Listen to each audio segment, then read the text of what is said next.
For the New York City paintings, I did a lot of sketches. Sketches from life, sitting out on the street, sketches from photography, and also sketching from video that I took on site. Sketching from video turned out to be very interesting because, of course, you can freeze frame and select out exact postures and poses that you wouldn't perhaps get in any other way. So it gives you more selection, even though the video quality obviously is lower than photography.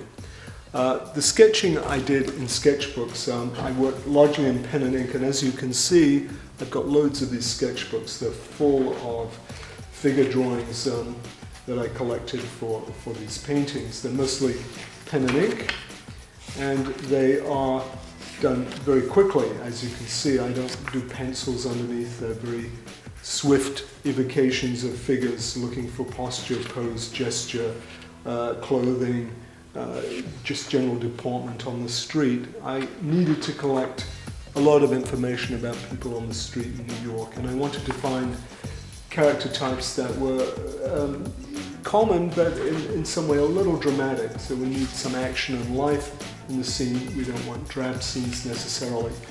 New York City is a very exciting place. There's always bags of energy, bags of movement, sometimes a lot of strangeness and obscure things happening, but always a lot happening. And I wanted to find the movement in the city and the life in the city. So I did a lot of these drawings, finding people of all ages, types, costumes, one's dress. You've got kind of an obese person with all kinds of styles of clothing, everything from maxi skirts to little shorts, and people in all sorts of states, rushing, people interacting. This guy is reaching into his girlfriend's handbag for something, people on the move, people on their cell phones. This girl was wrapped up in her cell phone and a bag slung behind her. All kinds of people up and running in the city. Once I did the drawings, I moved away and did the paintings from the drawings. So the idea was to not allow the photography to dominate, but to get on and use the drawings to recreate the figures, often exaggerating the poses and postures, playing with the scale. In terms of the settings, I made things very flexible often, so the city's moving around a bit and the life carries on from the figures actually into the city itself, into the very fabric of the place. For my Central Park piece, I actually did these drawings from Turner's and Van der Velde's sort of Dutch tradition seascape paintings, which I quoted a little bit in that painting. There's a drawing for the line at the Shake Shack. I did quite a lot of drawings for this and eventually came up with the line, which has an awful lot of things going on in it. Some of these drawings, you can see I used a little bit of watercolor just to think about the figures as some very simple washes. I'm fascinated by interactions between people, as older brother and sister leaning in towards each other, totally wrapped up in each other's world.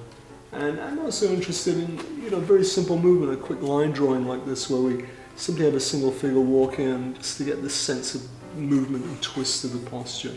Is a lovely thing to do. And again, the kind of authenticity and richness of the figures in the painting derives from pretty close observation of what's actually happening in the street. I have loads of these sketchbooks, as you can see. They're all full of figures for these paintings. There's a little group of people on a bench at the Metropolitan Museum, which I never use, but it's kind of a nice image. Perhaps I'll use it some other time.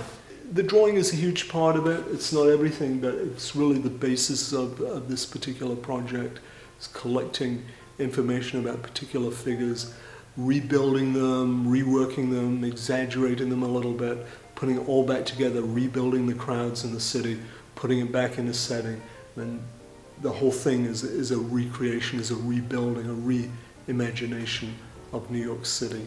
And hopefully carries the truth about its life and pizzazz and zip and also its clamoring, overwhelming presence. It's an extraordinary place. It's really impossible to paint, but I think I got a long way down the road to bringing it to life in pictures.